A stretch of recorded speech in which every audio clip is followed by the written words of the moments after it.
dia, exatamente quando você vai plantar, você aduba. Esse é a adubação de fundação.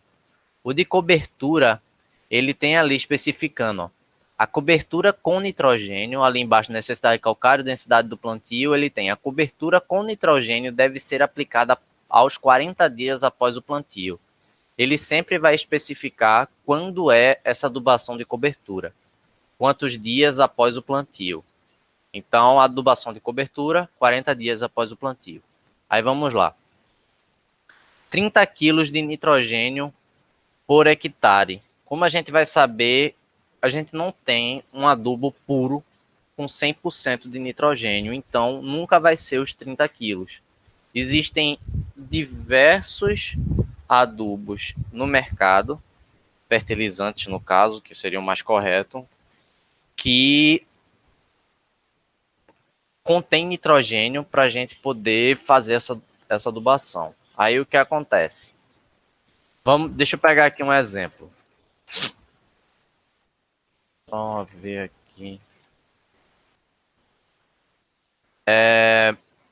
A ureia, que é um dos mais utilizados, ela contém 45% de nitrogênio na composição da ureia. Aí o que acontece?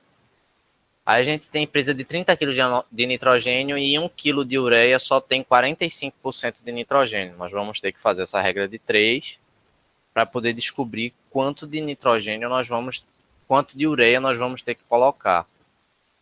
Então eu creio que todo mundo aqui sabe fazer esse cálculo, correto? Uma regra de 3 simples. Ok. Então, vai ser a mesma coisa para o fósforo e a mesma coisa para o potássio. Onde está o detalhe dessa regra de 3? É o seguinte, existem certos fertilizantes que possuem, além do nitrogênio, eles possuem fósforo ou podem possuir potássio. É aí que vai entrar o cálculo de vocês, para vocês adequarem a quantidade de fertilizante. Que, por exemplo, se ele vier com 45% de nitrogênio e 10% de fósforo, vocês vão achar a quantidade de nitrogênio que vocês vão precisar para adubar e vai sobrar uma quantidadezinha de... Vai faltar ainda uma quantidade de fósforo, mas vocês já vão estar aplicando fósforo, ou seja, vocês vão excluir. Vamos dizer que vocês conseguiram pôr no total de 10 quilos de fósforo, então vocês vão precisar achar em outra fonte de fertilizante mais 50 quilos de fósforo para poder fazer o resto desse cálculo, que é um cálculo. E se por acaso aquele solo não precisar de fósforo ou precisar de muito pouco, tem algum problema de adicionar esse fertilizante para suprir o nitrogênio e acabe suprindo o fósforo que nem precisa? Vamos lá. Aí está um detalhe muito importante, que é o que nenhum comércio, nenhum negócio vai querer, jogar dinheiro no lixo. Se você está colocando um fertilizante que já contém fósforo, ele com certeza é mais caro do que o que já contém nitrogênio. Só contém nitrogênio. Então, aí que está o detalhe. Danilo me procurou da última vez, ele me mostrou vários cálculos que ele fez, tudo mais. E aí, qual fertilizante que eu uso? Qual a principal fonte de nitrogênio que eu uso? Principal fonte de fósforo que eu uso? Bem, eu não vou dizer para vocês que só usem ureia, só usem MAP, só usem, sei lá, superfosfato triplo. Não. Vocês vão fazer uma análise de preço, vão pedir cotações em vários locais para vocês saberem quais os adubos. Vou fazer cálculos com vários adubos para vocês saberem qual vai ficar mais barato. Compreende? Você suprir existe o seguinte, se você já está com o solo super saturado de fósforo, por exemplo, vocês podem causar uma toxicidade desse elemento na planta. Mas, por exemplo, vamos dizer, ele já está numa quantidade mais ou menos ideal, não precisa aplicar. Se você aplicar um pouco mais, não tem problema. Só que você vai estar jogando dinheiro à toa, porque a planta não vai absorver aquilo, ela não vai ter necessidade daquilo. Então, é uma maneira, querendo ou não, você vai desperdiçar dinheiro. Logo, recomendo procurar outras fontes para poder suprir as outras necessidades da planta. Um detalhe que são sobre desses três elementos principais que são NPK. O nitrogênio é extremamente volátil. O que você coloca no solo, a planta não vai absorver nem 20%.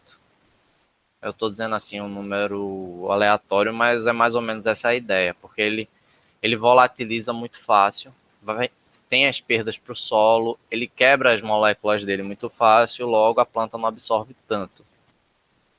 O potássio, ele tem uma capacidade muito grande de ser lixiviado.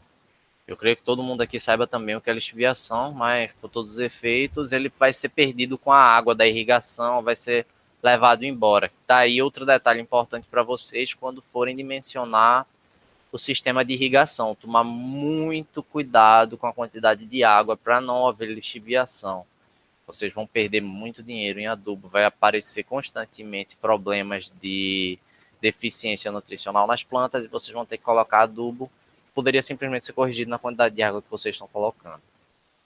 Já o fósforo tem um detalhe muito importante, ele é muito imóvel no solo. Onde vocês colocam, ele tende a ficar.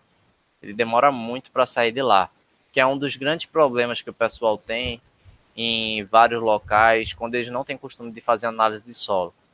Eles colocam, sempre procuram alguma formulação de NPK, que é o que já é vendido, sei lá, 20, 10, 20, e sai aplicando.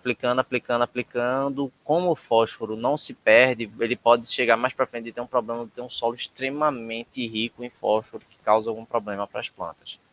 Mas, como a gente está aqui num processo em que todo mundo tem noção de que precisamos da análise de solo e está sendo feito, isso não vai ser um problema.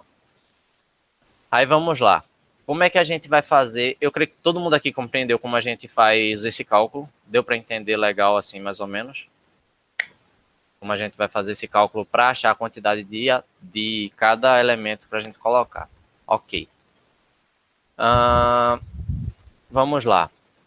Para cobertura vai ser a mesma coisa que a gente vai fazer. Fazer o mesmo cálculo para chegar lá e aplicar. Aí um detalhe, existem as maneiras de aplicação desse fertilizante. Vocês podem aplicar em área total, em linhas ou em covas. Eu creio que todo mundo aqui deve ter noção de que em área total vai ser menos eficiente do que em linha, e em linha vai ser menos eficiente ainda do que em cova. Porque quanto mais perto da planta, mais focado na planta você ter, menos ervas daninhas, plantas daninhas vocês irão adubar e mais concentrado, mais quantidade de fertilizante vai ter disponível para essa planta. Qual vai ser o detalhe dessa aplicação? Vai depender de como você pode fazer. Se você é manual, você faz de cova. Se você só tem uma máquina, às vezes é mais prático em linha. E se você só tem uma máquina de aplicar calcário, você vai ter que aplicar em área total. Basicamente isso. Aí aqui a gente entra no detalhe de necessidade de calcário. Aqui nesse solo, ele deu 0 toneladas por hectare. O que é que acontece? Vamos trabalhar como se ele precisasse de 3 toneladas por hectare de calcário. O calcário ele vai servir para como é que eu posso dizer? Corrigir o pH do solo. Ele vai trazer o pH do solo para a faixa ideal de absorção dos nutrientes para a planta. E ele também tem a função de bloquear, de reagir basicamente com o alumínio, em sua boa parte, que é o alumínio é um dos principais elementos tóxicos que se encontram no solo e fatores também de aluminização, acidificação do solo. E o alumínio ele causa vários problemas para a raiz da planta. Ela fica, como é que eu posso dizer? Ela fica anã, por assim dizer. Eu esqueci o nome técnico disso, mas ela não consegue se desenvolver, fica atrofiada? Cheia de... Isso, perfeito, obrigado. Atrofiada. Não consegue se desenvolver, perde muita capacidade de absorção e por aí vai. Danila, abaixa aí um pouquinho que tu subiu um pouco pro... Daí não vai me servir no momento, não.